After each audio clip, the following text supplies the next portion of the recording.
Estamos aqui para mais uma revisão rapidinha, tá certo? Vamos trabalhar aqui a sucessão do companheiro. Tudo bom, Priscila, Adriana, Rafa Lopes, Melina, tudo bom, Melina? Tá certo? Olha, quem tá pedindo revisão do TRT, revisão para analista, revisão para cartório, gente, eu tô trazendo temas que podem cair em qualquer concurso, então fiquem atentos. Oi, Priscila, tudo bem? Então fiquem atentos, tá certo? O direito civil, eu sempre falo que ele não é tão direcionado institucionalmente nas provas, pode cair de tudo, e eu escolho temas normalmente que você pode aplicar aí em vários tipos de certame. Revisão para a OAB, ó. Esse tema é um tema quente para a OAB, tá certo? O tema que eu vou falar agora, de manhã, pessoal de Porto Velho que está na área, de manhã a gente falou sobre a sucessão do cônjuge, e agora mandando um beijo para Goiás, aí a gente vai analisar a sucessão do companheiro, tá bom? Sucessão do companheiro. Então, pessoal de Goiás, Manaus, Porto Velho, Imperatriz, todo mundo na área, ó, façam como fez a Kim aí, compartilhem com seus seguidores. Se você não tem seguidor, compartilhe no Facebook, né? Vamos ver se a gente chega a 1.500.000 corações aí, ainda nesse mês de abril, hein? Ainda nesse mês de março, antes de entrar em abril. Então compartilhem, coraçõezinhos na tela. Doutora Queca na área compartilhando, obrigado. Gente, essa revisão de agora é muito rápida, muito rápida. Quem perdeu o vídeo da manhã é só clicar lá que tá no ar ainda, tá? Vai ficar até amanhã. Então, pessoal do 15º Ofício de Notas na área. Gente, rapidamente aqui. Companheiro tem direitos hereditários? Será que o companheiro tem direitos hereditários? Gente, sim, o companheiro tem direitos hereditários e a sua ordem de vocação hereditária está disciplinada no artigo 1790. Não está disciplinada no artigo 1829. Está no artigo 1790. Então, quando você vai trabalhar a sucessão do cônjuge e sucessão em geral, você vai para o artigo 1829. Quando a gente está falando de companheiro, a gente vai para o artigo 1790. Existe uma polêmica que nós podemos trabalhar em outros vídeos, se o companheiro seria herdeiro necessário ou não. Por enquanto, prevalece a tese de que o companheiro não é herdeiro necessário.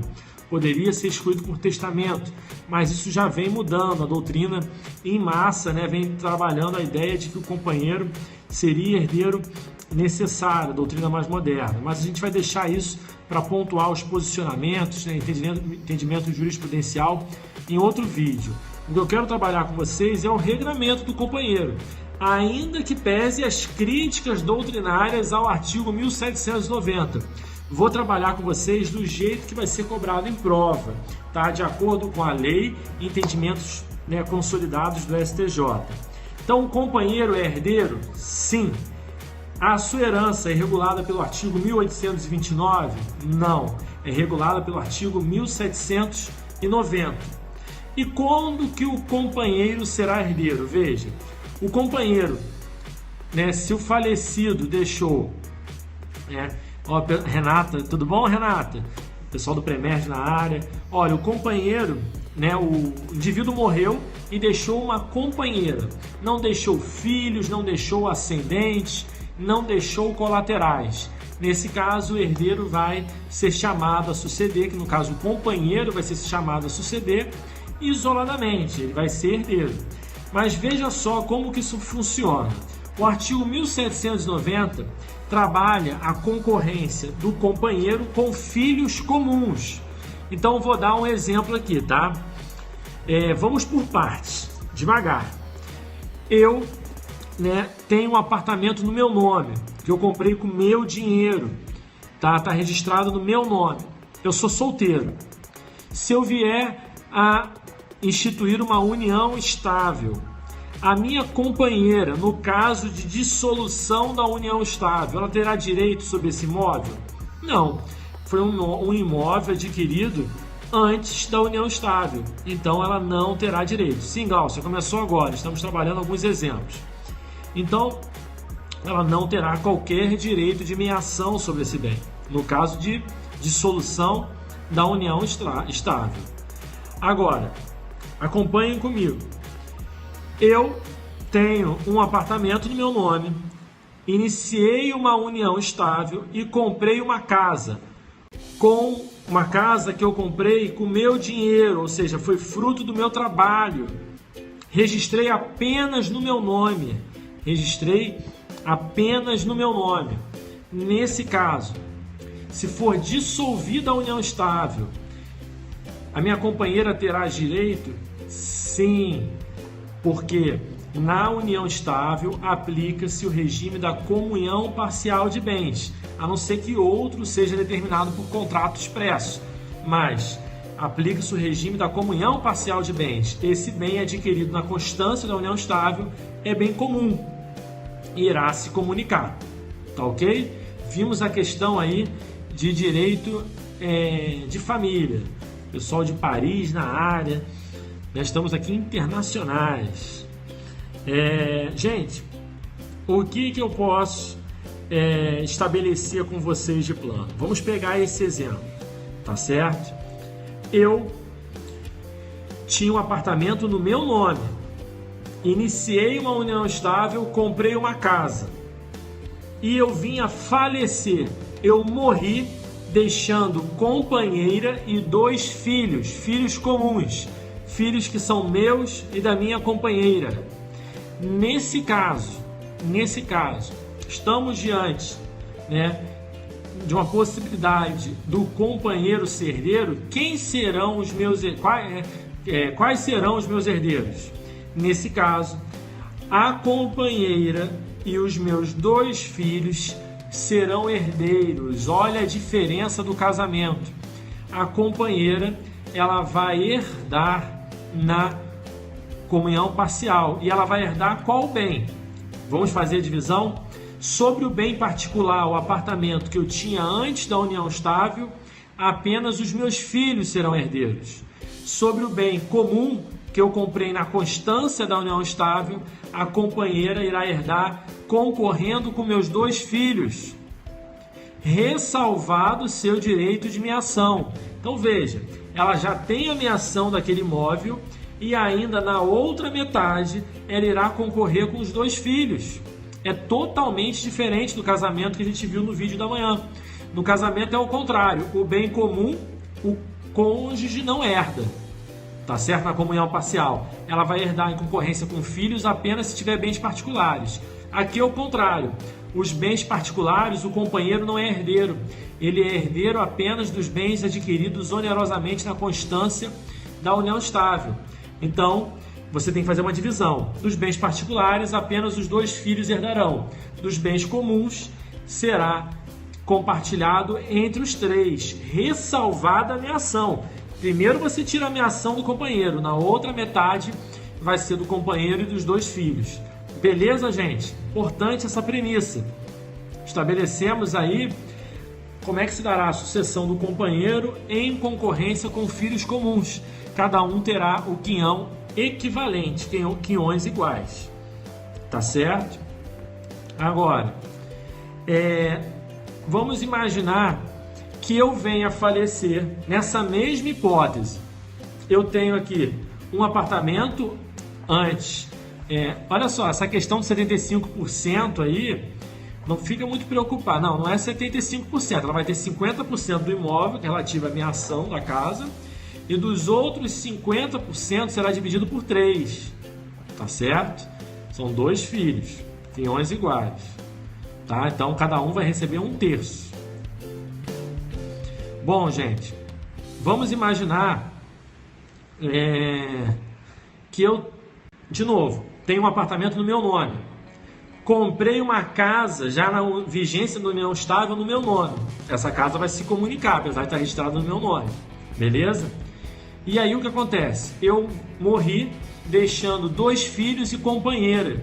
Mas esses 2 filhos são provenientes do meu primeiro casamento. Não são filhos comuns. São filhos exclusivos do falecido. são filhos exclusivos meus. Então, veja só, como é que vai funcionar nesse caso? Nesse caso, o companheiro será herdeiro? Será. Do apartamento? Não, do apartamento é bem particular. Apenas os filhos herdam, porque o apartamento foi adquirido antes da união estável. Mas a casa? A casa, o companheiro terá direito à meação. Tirada a meação do companheiro, a outra metade, quem serão os herdeiros? O companheiro e os filhos. Só que neste caso, o quinhão do companheiro será metade do quinhão dos filhos. O quinhão do companheiro será metade do quinhão dos filhos. Então, nesse caso, né, você precisa fazer exatamente a divisão. Tranquilo, gente? Até aí, tudo certinho? Beleza? Então, o companheiro terá direito à metade. Exemplo, 1/3 para cada filho e 1/6 para o companheiro. Beleza? 1/6 é a metade de 1/3. Tá certo? Ficou belezinha, né? Tranquilíssimo. Bom, entendido isso, você pode fazer uma pergunta. Mas, professor, e se o companheiro tem direito real de habitação? Alguém perguntou aí, precisa estar registrado em cartório? Não precisa estar registrado em cartório, tá? Principais diferenças entre companheiro e cônjuge. Estou fazendo aqui, Rafaela que perguntou, essas são as diferenças. Só que aí você tem que assistir o vídeo que eu fiz de manhã, tá lá na reprise, e a gente está fazendo essas diferenças. Essa é uma grande diferença, você diferenciar filhos exclusivos e filhos comuns dessa forma. Agora, Rafa, Micaele, deixa eu estabelecer uma coisa com vocês aqui. Vamos imaginar que eu morri deixando 2 filhos e companheira. Só que um filho é comum e outro filho é exclusivo. O direito real de habitação, já falei, tem sempre direito real de habitação, cônjuge, companheiro, vai ter sempre direito real de habitação sobre o imóvel em que eles residiam, tá? Sempre terá, e mesmo que constitua nova família, beleza? Quem perguntou aí foi a Jaque. Agora, gente, não, tô morrendo aqui no exemplo. Vamos pegar aqui, ó. Eu morri e deixei uma companheira e 2 filhos. Um filho que eu tenho junto com ela e outro filho do primeiro casamento, tá certo? Nesse caso, como é que vai se dar essa divisão? Sobre o bem que o companheiro vai herdar, naquele exemplo a casa, que eu comprei na Constância, da união estável, você poderia ficar na dúvida, ela vai receber metade ou vai receber quinhão igual? Para não haver prejuízo, entende-se que ela vai receber em quinhões equivalentes, quinhões iguais, porque há aí uma filiação híbrida. Então, atenção, na hipótese de filiação híbrida, filhos comuns e filhos exclusivos, o companheiro tem direito a quinhões iguais, tá certo? O companheiro tem direito a quinhões iguais. Beleza? Fechamos um tópico aqui. Atenção, outra grande diferença do companheiro para o cônjuge. Vamos imaginar que eu venho a falecer e deixo a minha companheira, tá certo? Deixo a minha companheira. Mas deixei a minha companheira e não deixei filhos. Eu não tive filhos. Só que quem serão os herdeiros? Eu tenho ascendentes, tenho colaterais. Olha que loucura isso. O artigo 1790, estou abrindo o artigo aqui para vocês. O artigo 1790 diz: a companheira ou companheiro participará da sucessão do outro, quanto aos bens adquiridos onerosamente, na vigência da união estável, nas seguintes condições. Inciso 2º, se concorrer com descendentes, inciso 3º, se concorrer com os outros parentes sucessíveis, terá direito a 1/3 da herança. Então, gente, veja só, estamos falando de união estável. Companheiro, união estável, indica união estável. Então, eu morri e deixei uma companheira e pais, ascendentes.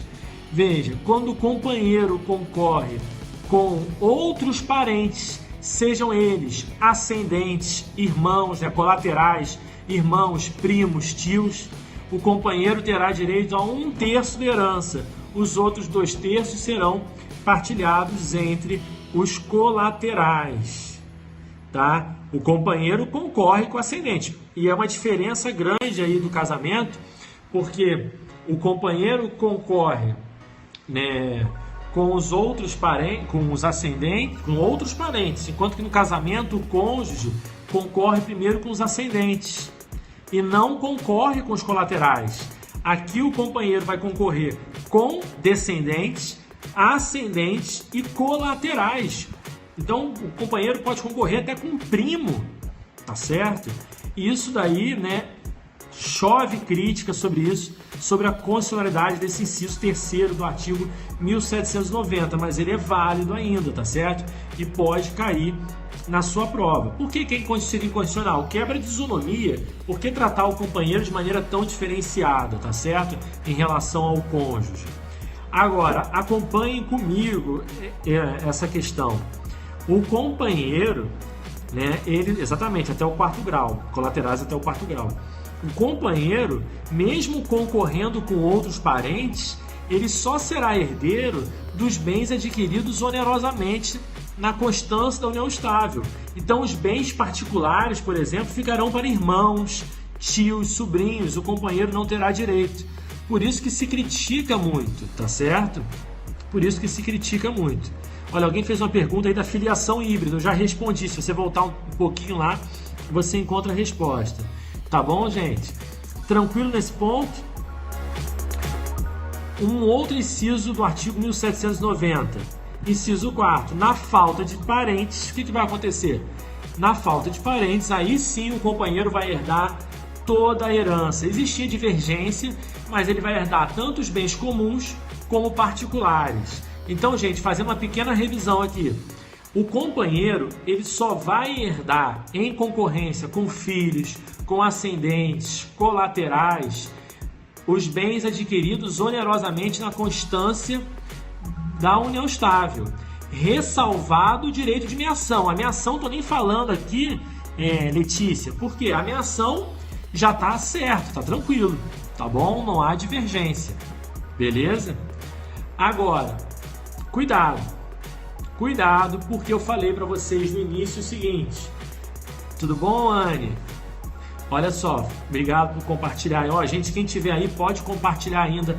Muito coraçãozinho na tela aí, porque eu quero chegar a 1.500.000 corações ainda esse mês. Vamos lá, contribuindo aí.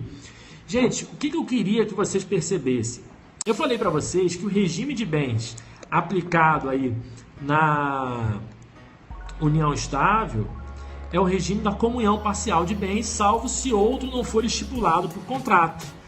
Mas, gente, cuidado, porque se quem contraiu a união estável é maior de 70 anos de idade, você vai impor aí o regime da separação obrigatória de bens. Senão, vai ser uma verdadeira burla à lei. Quem vai casar acima de 70 anos pode casar pelo regime da comunhão parcial de bens? Não pode casar pelo regime da comunhão parcial de bens.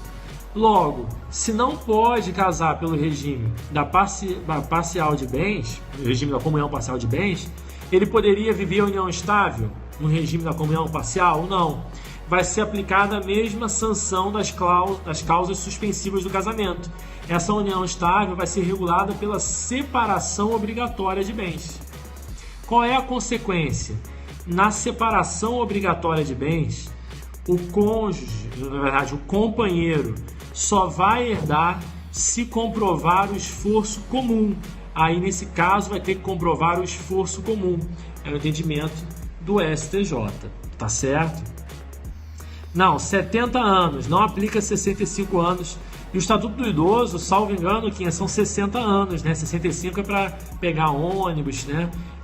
Idoso é 60 anos, mas aqui a causa suspensiva do casamento no artigo 1641 é 70 anos, tá certo? Aplicando-se aí a súmula 377 do STF. Gente, deu para pegar aqui dicas rápidas, tá certo? Óbvio, isso aqui não é uma aula, é uma revisão. Peguem esses conceitos, anotem, deem uma pesquisada. Qualquer dúvida, fica difícil ler todas as perguntas aqui. Quando é uma frase pequena eu consigo enxergar. Mas qualquer dúvida, manda mensagem lá pro meu Facebook. Qual é o meu Facebook? Aurélio Burré, como está escrito aí. Quem puder escrever meu nome certinho aí, Aurélio Burré. E o meu Instagram, professor_Aurélio Burré. Pode mandar direct. Já vi que eu estou cheio de mensagem lá. Vou responder tudo até de noite. Obrigado, Nath, Glaucio, Quinha. Valeu, Gustavo, Anne.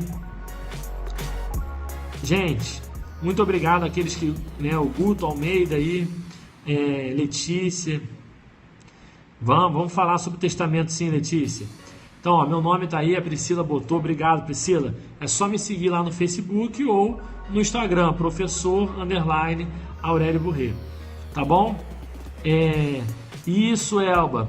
Vai lá no STJ, tem um arquivo sobre teses acerca da união estável. Eu já fiz um periscópio aqui sobre isso, né? Trabalhei algumas teses e vale muito a pena. Então lá no STJ tem assim, teses jurídicas, que tem a tese número 50, né? A publicação de número 50 é sobre união estável. Tá certo? Valeu, Priscila Castro aí, muito obrigado. Gente, espero o contato de vocês, qualquer coisa é só falar comigo. Vamos falar sobre tudo, uso campeão extraordinário, pode ser sim. Gente, um abraço aí, até a próxima, gente. A próxima revisão, Micaela, não sei, todos os dias eu faço um vídeo aqui, então provavelmente amanhã. Se der tempo eu volto hoje à noite ainda, mas amanhã certamente a gente trabalha, tá bom? Um abraço aí, fique com Deus. Vou fechar agora aqui.